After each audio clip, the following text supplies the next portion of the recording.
Nah, kesempatan pagi ini saya akan mencoba berbagi dengan saudara satu pengajaran firman Allah yang pagi ini saya berikan judul Jalan Tuhan itu Sempurna.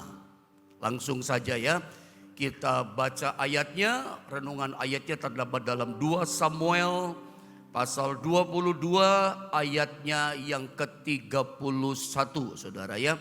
Mari Bapak Ibu Saudara yang di rumah ikuti komando saya, kita akan sama-sama membaca ayat ini. 2 Samuel pasal 22 ayat 31, 1, 2, dan 3. Adapun Allah jalannya sempurna, sabda Tuhan itu murni, Dia menjadi perisai bagi semua orang yang berlindung padanya. Saya ulang sekali lagi. Dalam terjemahan baru dari Lembaga Alkitab Indonesia dikatakan adapun Allah, dikatakan jalannya sempurna. Lalu kemudian dikatakan sabda Tuhan itu murni, Dia menjadi perisai bagi semua orang yang berlindung padanya. Nah, sekarang saya bacakan dalam kalimat firman Allah terjemahan versi lama, Dr. Bode, ejaan lama, saudara ya.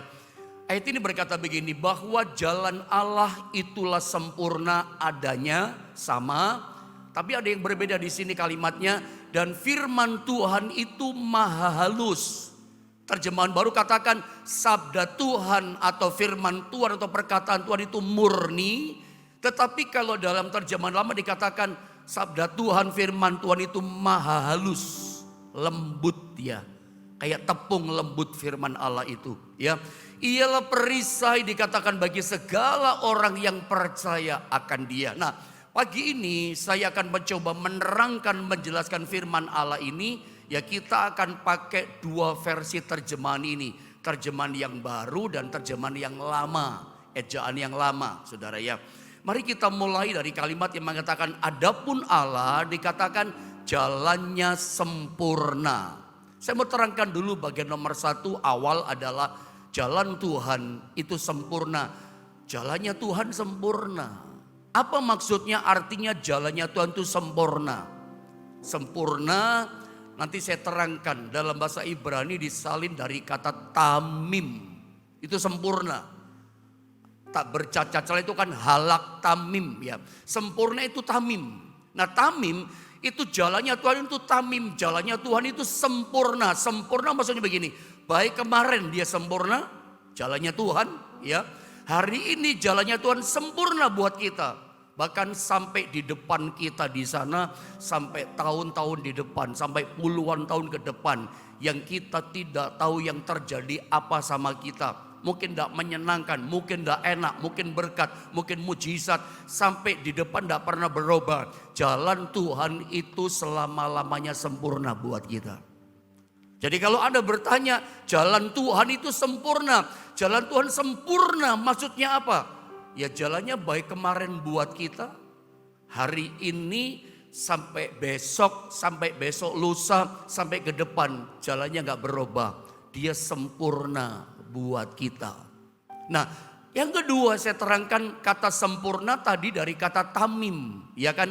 Adapun Allah dikatakan jalannya sempurna. Teks Ibrani sempurna disalin dengan huruf seperti ini, tamim. Tamim itu maksudnya begini, sempurna. Jalannya sempurna itu maksudnya gini, sudah lewat ujian, sudah teruji, ya, sudah lewat saringan, filterisasi. Sudah melewati hal-hal yang sulit, berbagai macam keadaan yang ada. Dan terbukti memang jalannya Tuhan sempurna. Memang pada waktu seseorang melewati proses jalannya Tuhan itu gak nyaman. Makanya saya mau katakan di dunia ini ada banyak jalan ya. Jalan mana yang kita mau pilih?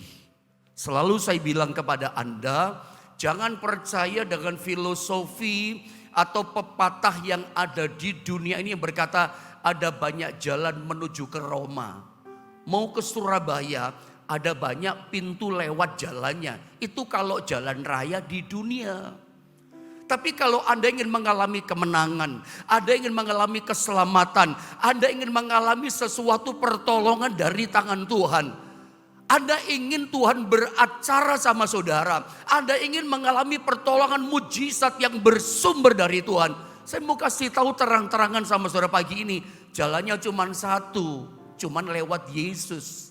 Yohanes 14 ya, ayat 6 mengatakan, akulah jalan, kebenaran dan hidup. Kalau saudara mau jalan yang benar yang membawa kepada kehidupan dan keselamatan, cuman Yesus jalannya, nggak ada jalan yang lain.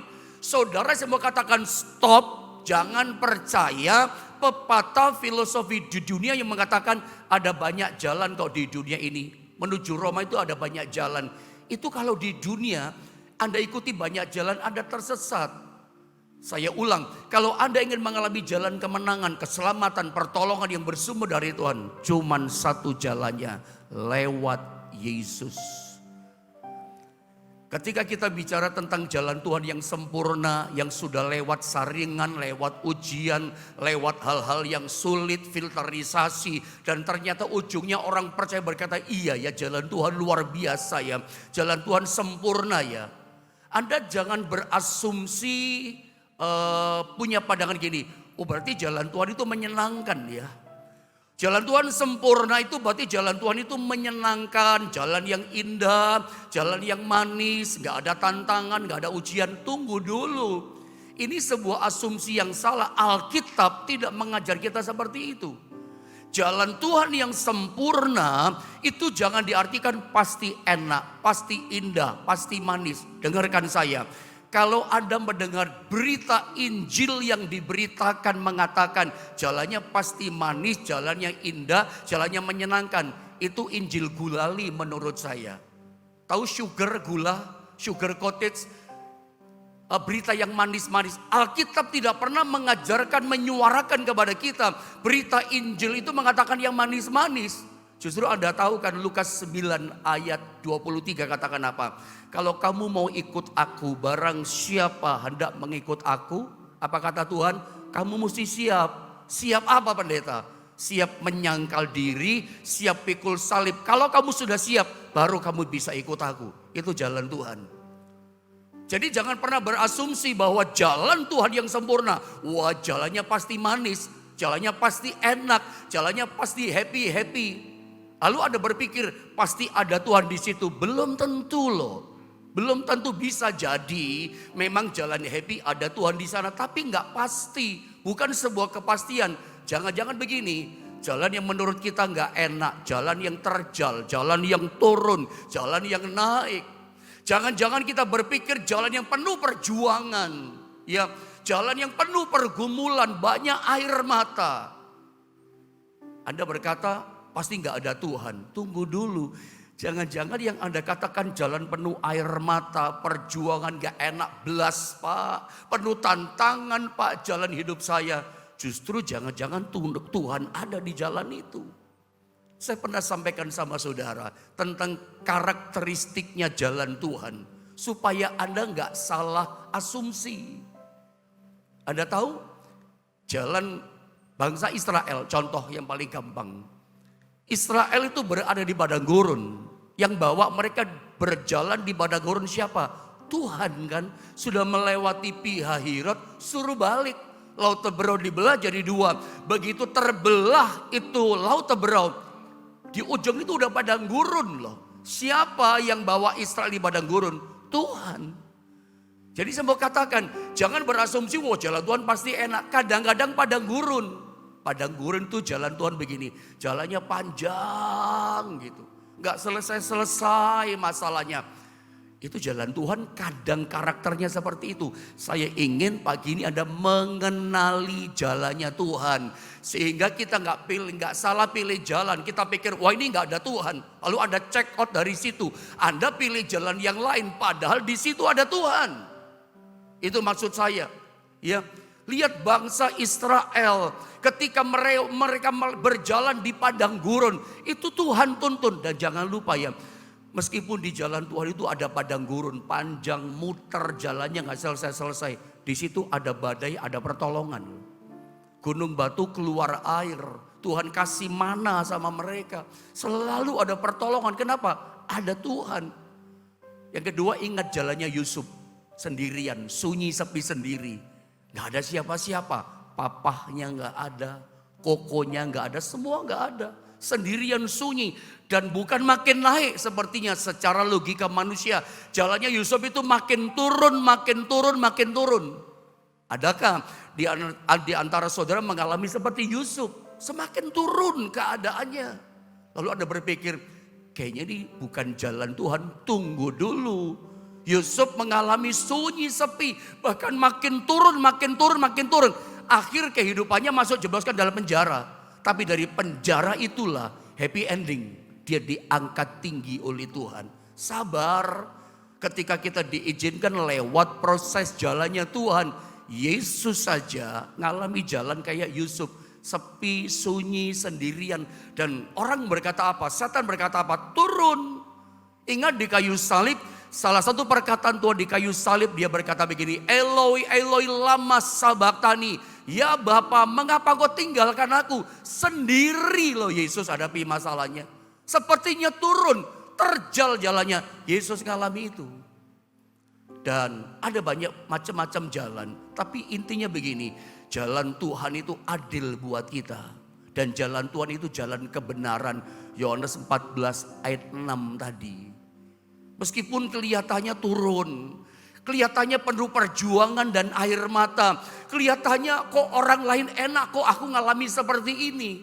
Tapi saya mau katakan, kalau itu adalah jalannya Tuhan, itu jalan kebenaran dari Tuhan, akan membawa engkau kepada kemenangan.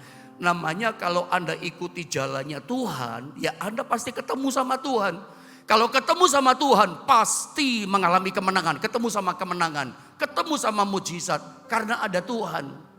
Makanya jangan cepat-cepat berasumsi jalan Tuhan pasti enak, jalan Tuhan pasti menyenangkan. Makanya di gambar tadi coba munculkan tamim jalan yang sempurna, itu saya kasih gambar seperti orang pengrajin emas, tukang kemasan itu ya.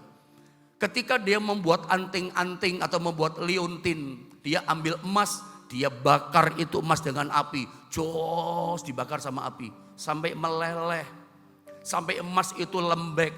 Kemudian pengrajin emas membentuk anting atau liontin itu bentuk salib, bentuk hati.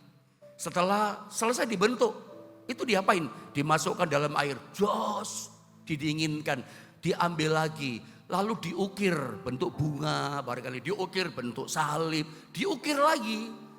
Setelah diukir diapain? Mungkin dikikir, diperhalus, dipoles. Itu bahasanya barangkali ya. Setelah dipoles sampai glowing, sampai cahayanya keluar. Saudara. Proses terakhir selesai, baru bentuk liontin atau bentuk kalung atau bentuk anting, bentuk salib, bentuk bunga dan segala macam ditaruh di etalase. Kapan dipajang, dipamerkan di etalase? Setelah sampai proses terakhir selesai. Ketika belum dipoles, ketika proses terakhir belum selesai, dia belum dipajang. Lewati proses dari mulai dibakar dan seterusnya dan seterusnya. Jalan Tuhan, gambaran Alkitab seperti itu. Ya, makanya jangan berasumsi wah pasti enak. Makanya penting ya. Saya teringat satu ayat Daud, saya nggak sempat tulis ayatnya, saya cuma ingat saja itu ayat dalam Mazmur pasal 25, Mazmur 25. Itu mulai ayat yang ke-1 sampai dengan ayat yang ke-5. Saya minta multimedia, ini terima kasih bisa disediakan. Lihat ya, Daud ketika gundah gulana hadapi masalah, dia minta jalan Tuhan. Saya baca mulai dari ayat yang ke-1 ya. Mazmur 25 ayat yang pertama dikatakan begini. Dari Daud, kepadamu ya Tuhan, ku angkat jiwaku. Daud sedang mengalami apa? Ketika dia datang kepada Tuhan, dia angkat jiwanya sungguh-sungguh berdoa kepada Tuhan. Apa yang dialami oleh Daud? Coba lihat ayat yang kedua. Ya, Allahku, ini doa Daud, kepadamu aku percaya. Janganlah kiranya aku mendapat malu. Ada banyak orang mempermalukan dia. Makanya doanya Daud berkata gini, Tuhan janganlah kiranya aku mendapat malu. Janganlah musuh-musuhku beria-ria atas aku. Bahagia senang dengan keadaanku sekarang yang lagi terjepit dalam masalah. Lalu apa dia kata Daud di ayat yang ketiga? Saya lanjutkan ya. Ya semua orang menantikan engkau, takkan mendapat malu. Ini imannya Daud. Yang mendapat malu ialah mereka yang berbuat khianat dengan tidak ada alasan. Lihat ayat yang keempat. Beritahukanlah. Nah ini penting. Ini yang saya maksudkan saudara ya. Perhatikan, ini doanya Daud. Dalam kesesakan, dalam kesulitan, dalam tangisan air mata penderitaan, Daud berkata begini, ngomong sama Tuhan. Tuhan, beritahukanlah jalan-jalanmu kepadaku ya Tuhan. Tunjukkanlah itu kepadaku. Yang kelima dikatakan apa? Bawalah aku berjalan dalam kebenaranmu dan ajarlah aku sebab engkaulah Allah yang menyelamatkan aku. Perhatikan kalimat terakhir. Engkau ku nanti-nantikan sepanjang hari. Jadi setiap pagi, setiap hari, Daud itu orang yang rindu menanti-nantikan Tuhan. Lalu apa yang diminta sama Daud? Dia rindu menantikan Tuhan. Tuhan, tunjukkan jalanmu kepadaku Tuhan. Dan bawa aku berjalan di jalanmu itu Tuhan. Saya mau tanya sama saudara, boleh kan tanya sama saudara semua? Boleh kan? Apakah Anda pernah berdoa seperti Daud seperti ini? Apakah sering? Apakah Anda suka dalam doa saudara? Doanya seperti Daud. Sebelum melangkah sepanjang hari. Sebelum Anda beraktivitas. Terutama ketika saudara sedang mengalami kesesakan. Buntu jalannya. Anda bingung. Anda kalut. Aduh bagaimana mengatasi masalah. Terutama dalam situasi posisi seperti ini. Pernahkah saudara berdoa seperti Daud? Tuhan, mungkin sambil nangis. Tunjukkan jalanmu kepadaku. Mengingat di dunia ini banyak jalan. Dari ayat-ayat atau apa yang saya jelaskan kepada saudara. Saya mau bilang sama saudara. Saudara jangan pakai jalanmu sendiri loh. Saudara jangan pilih jalan kita sendiri. Pilihlah jalannya Tuhan. Makanya berdoalah seperti Daud. Tuhan, tunjukkan jalanmu kepadaku. Ini serius. Dunia semakin dalam kesukaran. Berdoalah seperti Daud berdoa. Tuhan, tunjukkan jalanmu kepadaku. Ingat ya, Salomo saja seorang yang paling berhikmat di dunia ini. Dia pernah berkata, itu dalam Amsal pasal 14 ayat 12. Itu ayat hafalan buat kita. Ingat dia berkata apa? Ada jalan yang disangka orang lurus. Jalannya benar dipikir. Tapi ternyata ujungnya menuju maut. Salah. Jalan kita itu suka salah. Makanya kalau Anda pengen jalan yang benar, ikuti jalannya Tuhan. Akulah jalan dan kebenaran dan kehidupan. Membawa kita kepada kehidupan dan kemenangan. Namanya jalan Tuhan. Pasti ketemu Tuhan. Meskipun pada waktu kita menjalani, kok penuh air mata ya Pak. Kok penuh perjuangan ya jalan di jalannya Tuhan. Saya udah setia loh Pak, saya udah taat loh Pak. Anda seperti belum melihat Tuhan, tapi jalan terus sampai Anda ketemu Tuhan. Begitu Anda ketemu Tuhan, ketemu kebenaran Tuhan. Anda ketemu dengan kemenangan daripada Tuhan yang membawa kepada kehidupan.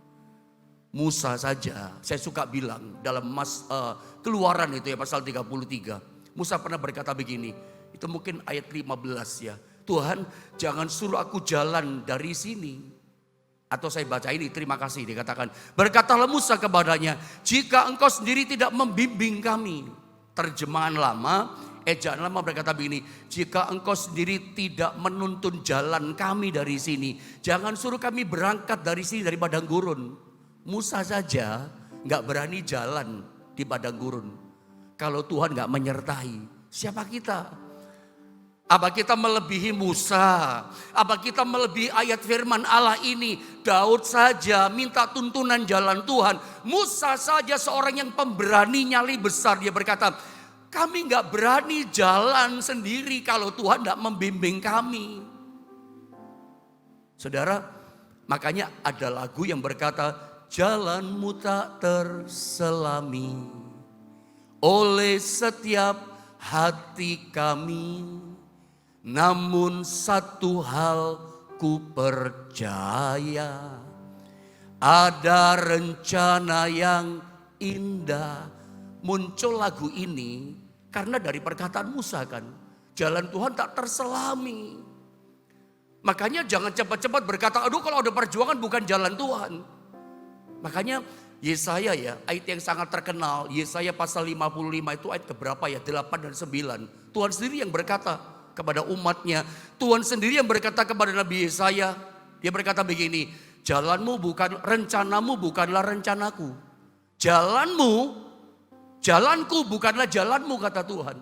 Seperti tingginya langit dari bumi, seperti itulah tingginya jalanmu dari jalanku, kata Tuhan. Itu kata Alkitab loh saudara ya.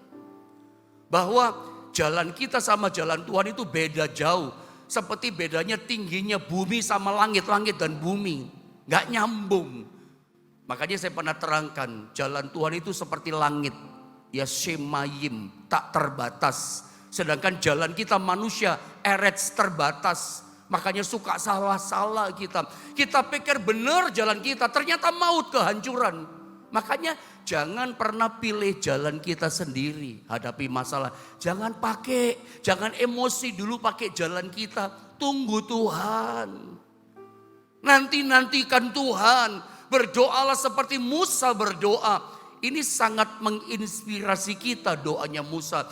Doanya Daud juga sama menginspirasi kita. Tuhan, tunjukkan jalanmu. Aku tidak berani jalan kalau engkau tidak tunjukkan jalan, membimbing kami Tuhan. Itu kata Musa. Kita butuh yang namanya jalan Tuhan. Dan saya mau tunjukkan sama saudara. Kata jalan yang sempurna tadi. Coba lihat saya baca ya.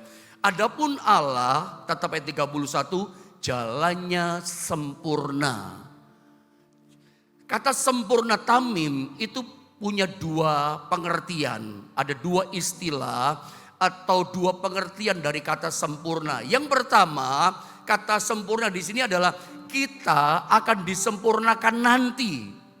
Sekarang belum sempurna, masih banyak kekurangan. Ngomongnya kadang masih nggak karuan.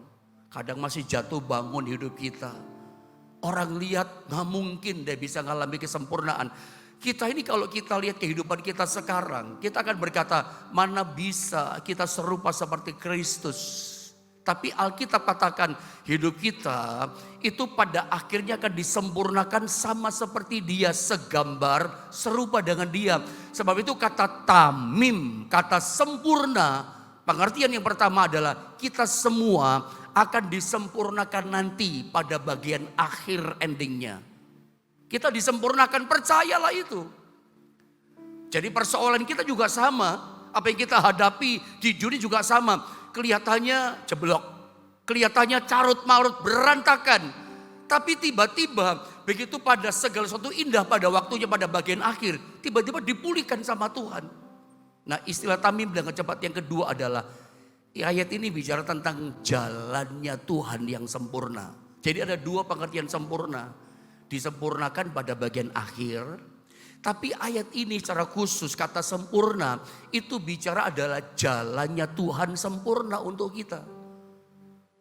Saya ingin ulang bagian ini dengan tegas tapi pelan. Saya ingin Anda mengerti, dapat tangkap sesuatu. Ingat Bapak Ibu Saudara, jalan Tuhan bagi kita itu sempurna. Cara Tuhan melakukan sesuatu sama kita itu sempurna. Ketika Tuhan beracara untuk kehidupan kita itu sempurna. Ya.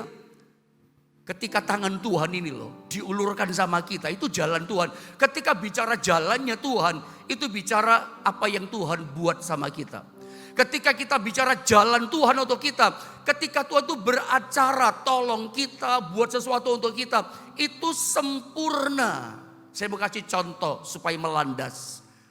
Jalan Tuhan sempurna itu kayak apa sih? Nah contohnya misalnya pada waktu Yesus lahir dalam dunia ini, Israel pada masa itu bahkan hampir seluruh dunia di masa itu dijajah oleh bangsa Roma, kerajaan Romawi. Banyak orang bertanya-tanya, Yesus ini datang ke dunia lahir di Bethlehem, kok justru pada masa nggak enak ya? Pada masa di mana seluruh dunia, hampir seluruh dunia termasuk bangsa Israel, itu dijajah dalam kekuasaan kerajaan bangsa Romawi. Orang bertanya, kok gitu ya? Rasanya kok tidak sempurna? Justru ini sempurna. Pandangan kita beda dengan pandangan Tuhan. Jalan kita manusia beda dengan jalan Tuhan. Saudara, apa sih yang saya maksudkan tentang kelahiran Yesus? Amerika saja itu adalah bangsa superpower ya, bangsa yang paling kuat di dunia ini. Tapi ternyata Amerika tidak pernah dan memang belum pernah menguasai seluruh dunia. Romawi itu hampir menguasai seluruh dunia pada masa itu. Sehingga apa yang terjadi? Karena Yesus itu lahir datang 2000 tahun yang lalu, itu pada masa bangsa-bangsa di seluruh dunia dijajah sama Roma. Akibatnya apa?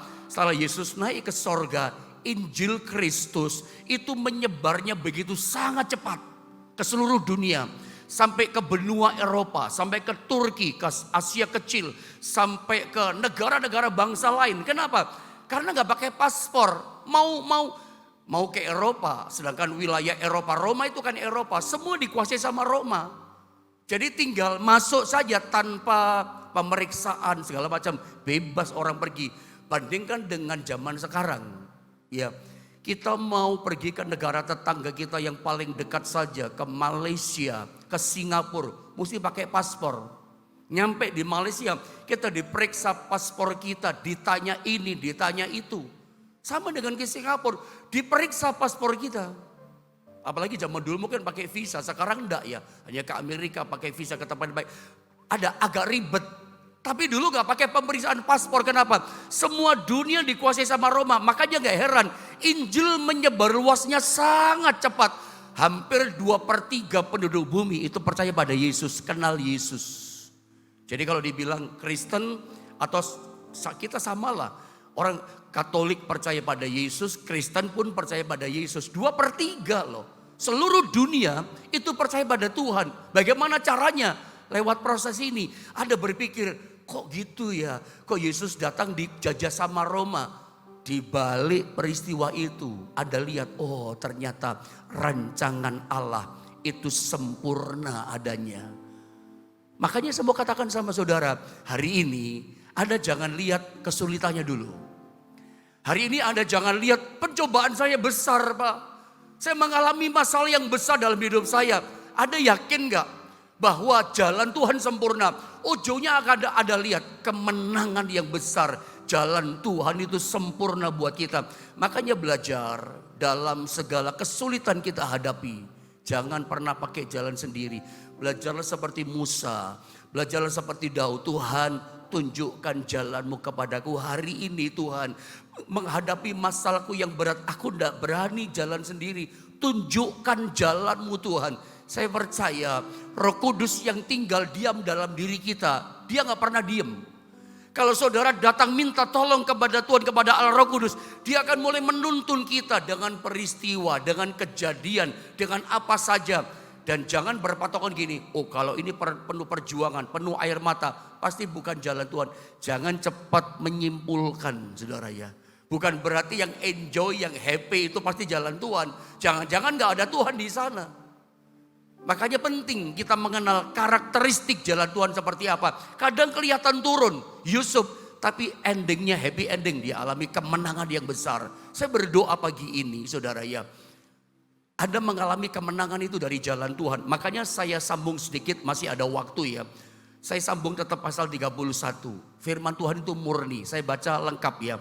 Adapun Allah dikatakan jalannya sempurna. Lalu kalimat berikutnya, sabda Tuhan atau firman Tuhan itu murni. Murni itu maksudnya apa? Makanya ikuti jalan Tuhan. Apa yang dikatakan Tuhan ya dan amin. Sebab dikatakan sabda Tuhan itu murni. Terjemahan New King James Version dikatakan the word of the Lord is proven. Firman Tuhan yang murni, firman Tuhan yang maha halus, terjemahan lama itu disebut bahasa Inggris pakai kata proven. Proven itu artinya sudah dites, sudah diuji, sudah difilterisasi. Dan firman Tuhan tidak pernah meleset, firman Tuhan tidak pernah salah. Firman Tuhan itu murni, dia berkuasa. Anda kalau ikuti jalan Tuhan, itu jalannya firman. Apa yang dikatakan firman Anda taati. Apa yang firman Tuhan katakan Anda jalani. Kalau tahu itu dosa, jangan dijalani. Kalau itu tidak jujur, berarti bukan jalan Tuhan. Gampang kan saudara ya. Kalau Anda bertanya sama saya, pendeta maksudnya ngerti jalan Tuhan bagaimana? Anda mesti tahu firman. Firman Tuhan itu rambu-rambu jalan buat kita. Kalau rambunya salah, verboden, jangan dijalani. Kalau firman Tuhan katakan jalan terus mesti U-turn, ya U-turn belok, putar balik. Anda ngerti maksud saya kan? Karena sabda Tuhan itu murni. Saya teringat sebuah cerita yang terakhir ini ya. Dari seorang ini true story ya. Kehidupan dari seorang yang bernama Helen Keller. Helen Keller ini adalah seorang wanita yang tadinya ketika dia lahir normal. Dia bisa mendengar, dia bisa melihat. Tapi kalau tidak salah dia umur 1,5 tahun atau umur 19 bulan. Dia itu panas tinggi saudara ya. Ketika panas terlalu tinggi, dia itu sakit gitu ya. Entah sakit apa gitu ya. Membuat dia panas tinggi, itu tiba-tiba membuat telinganya tuli. Itu tiba-tiba membuat matanya dia buta, gak bisa lihat. Sehingga dia ada yang ngajari dia berbicara, vokalnya jelas sih dia. Karena ada yang mengajari, walaupun tuli. Dia bisa mendengar, dia bisa mengartikan orang bicara. Karena dilatih, dia membaca pakai huruf braille. Saya singkatkan begini. Helen Keller setiap hari membaca Alkitab. Dia cinta firman, cinta Alkitab. Firman yang murni itu. Dia baca pakai huruf braille Alkitabnya. Dia bertumbuh cinta Tuhan. Ternyata meskipun dia buta, meskipun dia tuli, bukan berarti dia berhenti berkarya. Handicap yang dia punya tidak membuat dia berhenti berkarya. Dia menjadi penulis. Jadi dia ngomong, maksud saya ada orang yang menulis kata-katanya. Dia menulis satu buku, saya singkatkan dia. Nulis satu buku yang terkenal. Banyak bukunya dibaca jutaan orang. Meskipun dia buta saudara ya, tapi dengan firman Allah, renungan-renungan yang dia tulis, itu kasih makan rohani jutaan banyak orang. Banyak orang dikenyangkan lewat berita firman, banyak orang dikuatkan lewat kata-kata inspirasi firman dari orang bernama Helen Keller. Lewat firman yang dia baca, yang Tuhan singkapkan pada pribadinya, dia bagikan lewat tulisan bukunya. Banyak orang dikenyangkan, banyak orang dipelihara, banyak orang jadi percaya beriman pada Tuhan. Jadi berkat Helen Keller karena firman yang dia mengerti, firman yang dia makan setiap hari. Sampai satu kali ada seorang dokter mata, spesialis mata terkenal datang kepada dia. Karena dia udah terkenal waktu itu. Mengobati matanya. Karena ada seorang yang siap memberikan donor kornea mata buat dia. Ada tahu jawaban Helen Keller? Saya gak mau diobati sama Tuhan dokter. Saya pengen buta begini saja. Tapi saya pengen begitu saya melihat. Pertama saya lihat nanti waktu di sorga. Yang saya lihat pertama adalah Yesus yang saya cintai. Yesus kekasih jiwa saya. Dia gak mau diobati, bayangkan. Kalau saya melihat, saya pengen yang lihat saya pertama nanti adalah Yesus kekasih jiwa saya. Hidupnya jadi berkat dari firman yang murni. Anda lihat ya, kadang-kadang jalan Tuhan buat kita kadang-kadang gak nyaman, gak menyenangkan. Tapi di balik itu ada rencana Allah yang besar. Termasuk yang saya barusan bagi sama saudara. Yesus lahir di dunia itu pada masa penjajahan loh. Kok bisa begitu ya? Kok Tuhan jadi manusia oleh pada penjajahan? Di balik itu ada rencana Tuhan sempurna. Seluruh dunia mendengar berita Injil. Dengan begitu cepat menjalar kemana-mana. Sama dengan kehidupan kita. Sama dengan Daniel. Sama dengan Sadrak Meshach Abednego. Mereka dimuliakan, ditinggikan lebih luar biasa. Justru ketika melewati yang tidak nyaman. Jalan yang terjal, jalan yang menurun. Jangan cepat berprasangka hadapi badai masalah. Ini pasti bukan jalan Tuhan. Lalu ada check out dari situ. Ada mau yang manis-manis. Ada mau yang nyaman-nyaman. Berita Injil gak pernah seperti itu. Meskipun dalam tantangan bisa jadi itu jalan Tuhan. Tetap taat sama Tuhan. Tetap apa yang dikatakan firman yang murni hidupi di situ. Firman yang murni gak pernah berubah. Sudah teruji banyak orang yang taat hidup dalam firman Allah. Mereka ujungnya mengalami kemenangan yang besar. Dan saya rindu pagi ini lewat sabda Tuhan yang murni itu. Kita mengalami kekuatan kemenangan dalam Tuhan. Saya berdoa tetap taat pada jalan Tuhan. Jangan menyimpang ke kanan atau ke kiri. Hati-hati ikuti jalan rambunya Tuhan. Meskipun dalam kesesakan, kalau Anda taat sama rambu-rambu jalan Tuhan yang sempurna, ujungnya Anda akan melihat kehidupan, kemenangan, mujizat, kemuliaan besar nyata atas setiap kita.